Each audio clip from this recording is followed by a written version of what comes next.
There's something under your chair if you can. Oh no, what is it? This is, you want me to show it to you? Sure. There you go. Huh. That's me.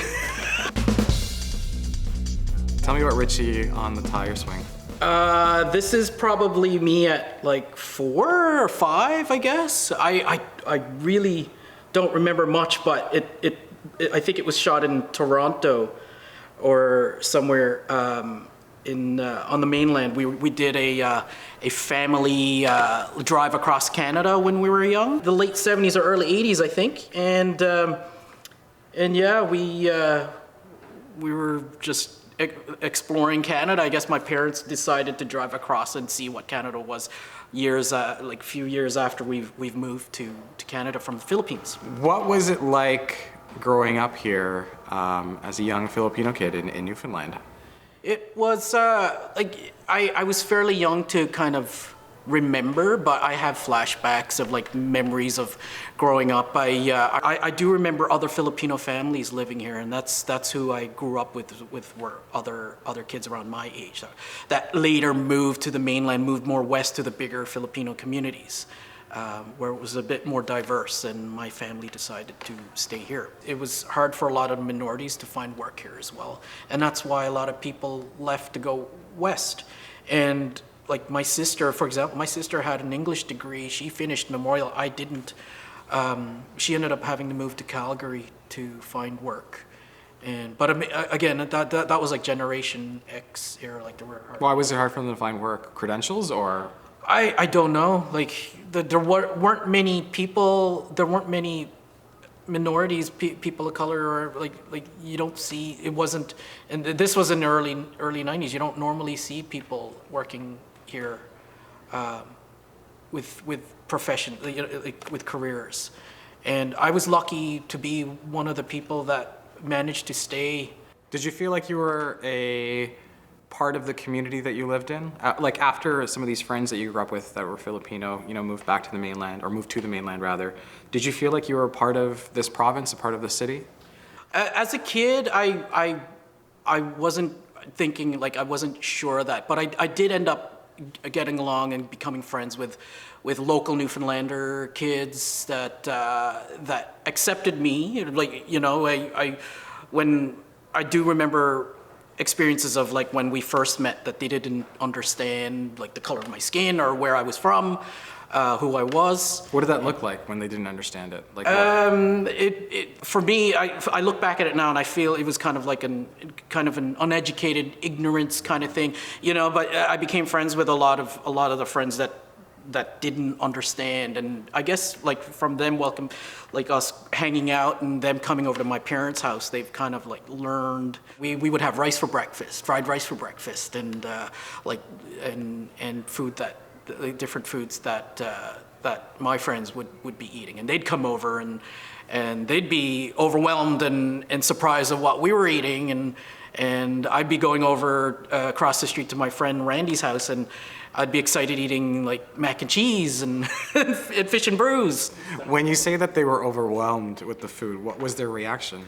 Well, they're, just like, oh, what's that? What's that smell? I've never smelled that before.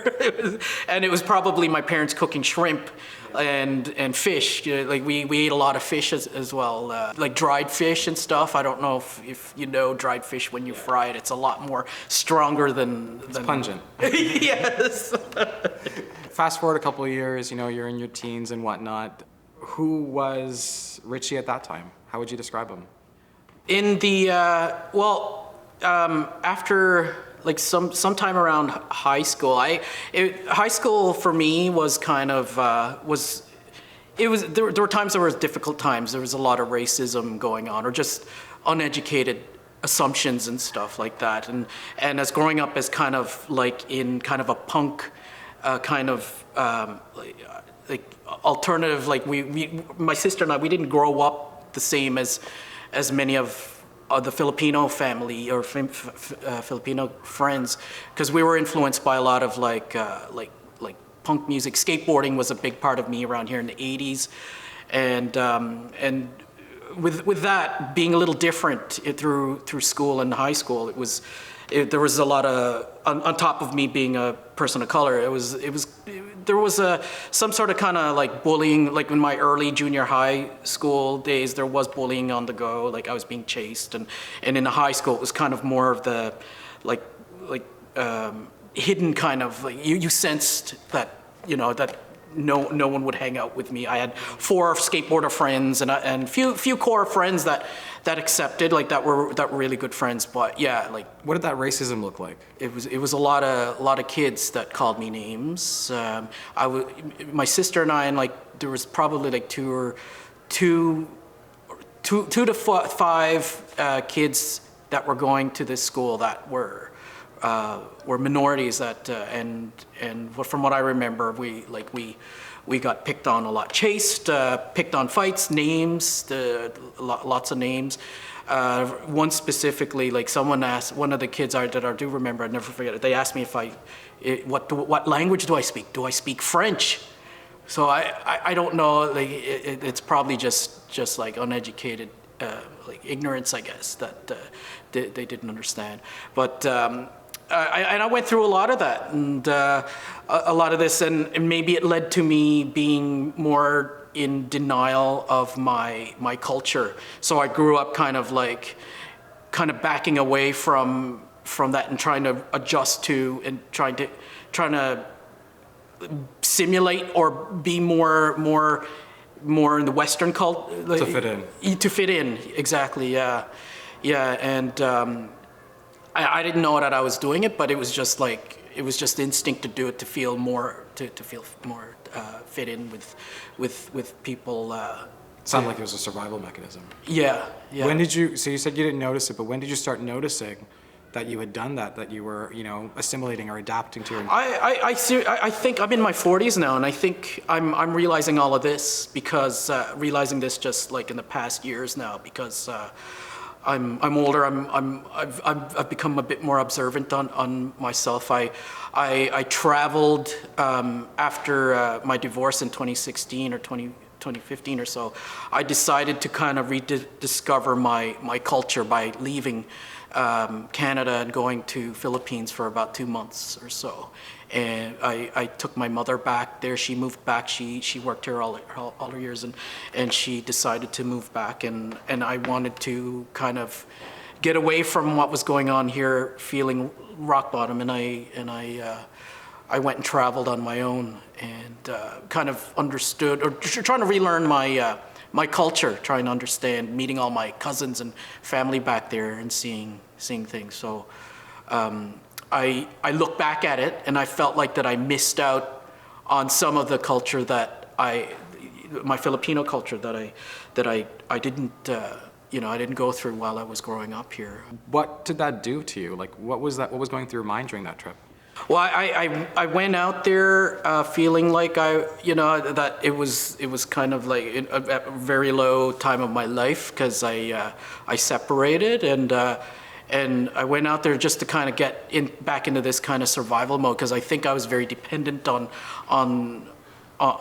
things, and I completely let go, I guess, and I went back, and I just wanted to gain my independence back. So I went on my own and discovered, seeing people out there struggling with hardship, and realizing maybe one of the reasons why my family took us over here, brought us here, was the hardship, and wanting us to grow up in what we would call like a better environment, or a better life. So I started appreciating a lot about what was out there, seeing people living on the streets and no support, hardly any support, and realize my life here isn't as bad. So that kind of brought me to realize that and probably come to peace as well about the two cultures that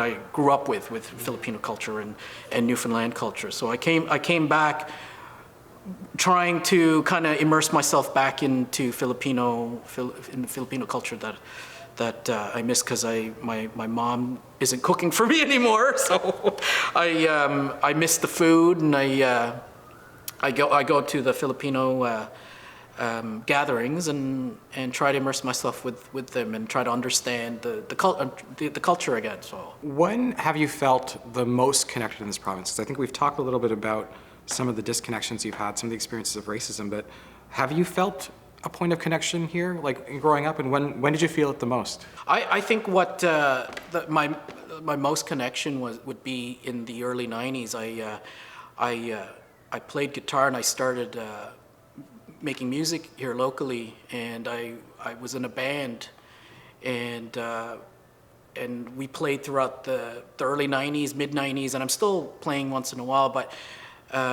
the music scene, the alternative music scene, got really, really big in the early '90s here. Many bands were getting signed and making albums, and I think a lot of the people in the alternative music scene took me under their wing, and I felt playing in front at the LSPU Hall, playing at all these different bars. I felt accepted when I heard those cheers for the first time, because like here's me, minority me, and there weren't many people at the time, many minorities playing alternative music. There were a few, but it was very rare, and that kind of brought up my confidence and feeling like I was part of something. And How old were you, and when was that first moment that you started feeling that? I was probably around like 17 or 18, like around after high school. After high school, I think I found my friends, my band members. I was in a band called Potato Bug.